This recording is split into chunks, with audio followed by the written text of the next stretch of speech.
Hello, welcome to प्रथम IAS. तो देखिए, जब से नेपाल में पावर का ट्रांसमिशन हुआ है, जब से प्रचंड प्राइम मिनिस्टर बने हैं, तब से कहीं ना कहीं उनका जो स्टेटमेंट है वो पूरे वर्ल्ड लेवल पे ट्रेस किया जा रहा है। और ऐसा भारत नहीं बल्कि विश्व नेपाल के लिए जो आपको यूएसए है वो दोनों जो है ना बहुत ज़्यादा चिंतित है, क्योंकि आपको पता होगा भारत के कहने से यूएसए ने फंडिंग किया था under the millennium action plan.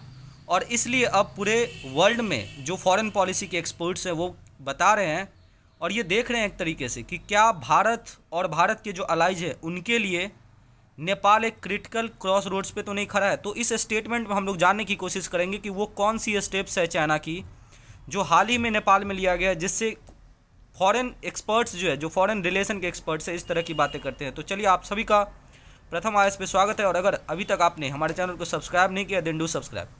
देखिए, हुआ क्या कि जब नया प्रधानमंत्री प्रचंड जब पावर संभाले आपको नेपाल में, तो उस टाइम पे ये निक्की एशिया की जो आप देख रहे रिपोर्ट, इन्होंने उसी टाइम पे जो है ना कंसर्न और बोला था कि आपको ट्रैक करना पड़ेगा, सिंस प्रचंड जो है आपको एक कम्युनिस्ट विचारधारा का माओइस्ट है और ये एक गुरिल्ला वॉरफेयर का लीडर है।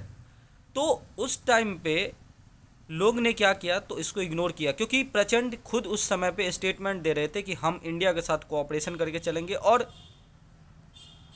आफ्टर 10-20 डेज कुछ और भी यहाँ पे हो रहा है। तो जो निक्की एशिया की ये रिपोर्ट थी उसको कहीं ना कहीं यहाँ पे सबूत जो है आपको यहाँ पे मिलता हुआ दिख रहा है कि किस तरीके से प्रचंड का एक्शन है। और अभी हाल ही में आपको जैसे ही आपको प्रचंड ने संभाला पीएम की कुर्सी नेपाल में, देखिए क्या हो रहा है। ये जो नया चाइनीज़ बिल्ट एयरपोर्ट है वो इनॉग्रेटेड किया गया और ये ग्लोबल टाइम्स, आपको पता होगा ये माउथ पीस है चाइना का, इनकी ये आर्टिकल है कि क्या ये जो नई इंफ्रास्ट्रक्चर का इनॉग्रेशन हो रहा है एक फ्रेश साइन है ग्रोइंग बायलैटरल कोऑपरेशन, और इसे बिल्कुल देखा जाना चाहिए इस तरीके का। क्योंकि मैं आपको बताऊंगा कि जो टेरिटोरियल डिसएग्रीमेंट हुआ था ड्यूरिंग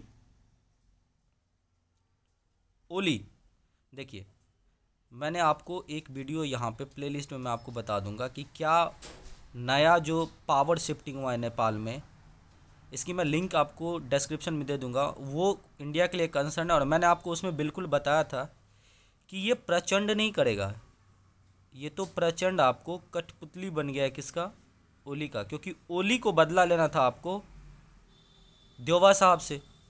और ये चीज़ें आपको बिल्कुल यहाँ पे देखने को मिल रही होगी कि ये जो अभी हाल ही में आपको रिपोर्ट जो आया है कि ये नया इनॉग्रेशन हुआ है चाइनीज बिल्ट एयरपोर्ट का, ये आपको BRI जो चाइना की एक ड्रीम प्रोजेक्ट है, बॉर्डर रोड इनिशिएटिव, इसका पार्ट है। और नेपाल जो है BRI को साइन किया था मई 2017 में।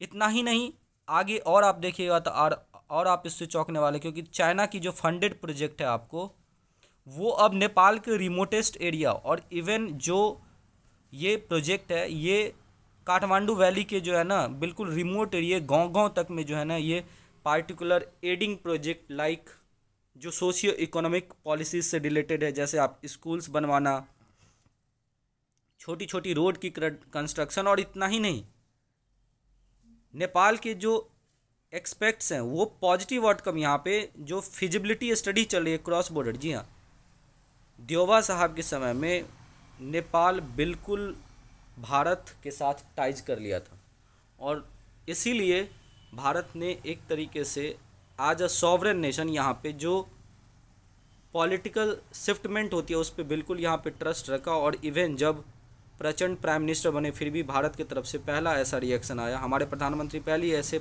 फॉरेन ग्लोबल लीडर थे जिन्होंने यहाँ पे उन्हें कॉन्ग्रेचुलेट किया था। अपार्ट फ्रॉम दैट अगर आप देखोगे तो फिर भी प्रचंड यहाँ पे जो उनकी स्टेटमेंट आ रही है, ये तो मान लीजिए BRI का प्रोजेक्ट है, ड्रीम प्रोजेक्ट है नेपाल का, कि किस तरीके से। और ये जो आपको यहाँ पे क्रॉस बॉर्डर रेलवे है ना, इसको हेवनली रोड भी कहा जाता है।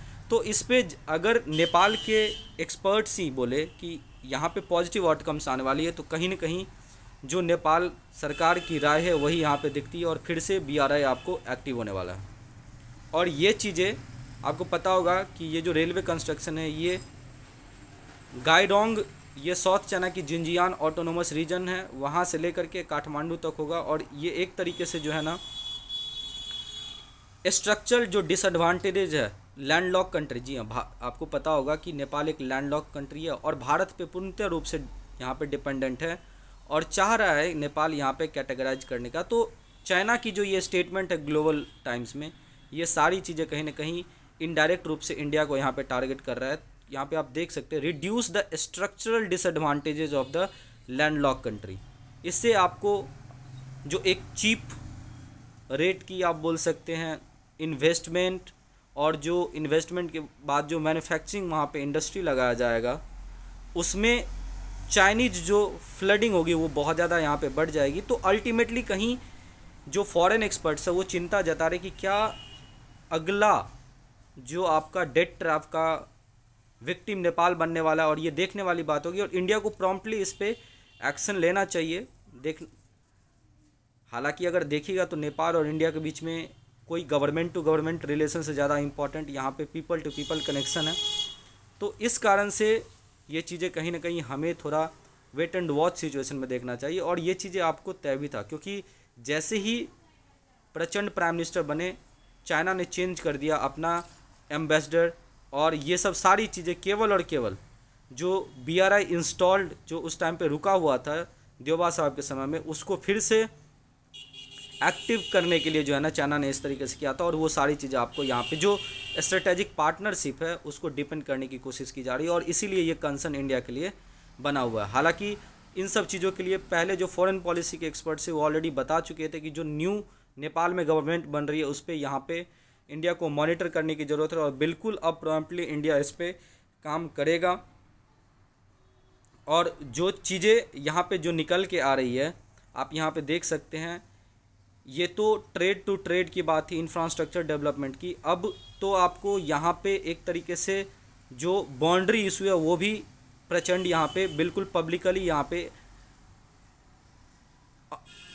पब्लिकली वो एक तरीके से बोल सकते हैं कि डिबेट कर रहे हैं। और ये आप देख सकते हैं फर्स्ट पोस्ट का यहाँ पे आर्टिकल है, Prachanda led coalition in Nepal was to retrieve territories from the India silent on row with China. तो ये जो पॉलिटिकल इश्यू है वो इंडिया के साथ नहीं है नेपाल का, बल्कि चाइना के साथ है, लेकिन चाइना की बातों पे यहाँ पे चुप है। तो कहीं ना कहीं जो विज़न है कि इंडिया से यहाँ पे साफ साफ दिख रहा है कि दो टुक करने वाला, और इंडिया को भी इस चीज़ों पे यहाँ पे आपको कंसर्न बना करके रखना पड़ेगा। तो उम्मीद करते हैं ये सारा चीज़ आपको समझ में होगा। और मैं आपसे पूछना चाहता हूँ कि आप क्या सोचते हैं प्रचंड के इस सारे स्टेटमेंट के बारे में। Please do right in comment box. Thank you so much for watching this video.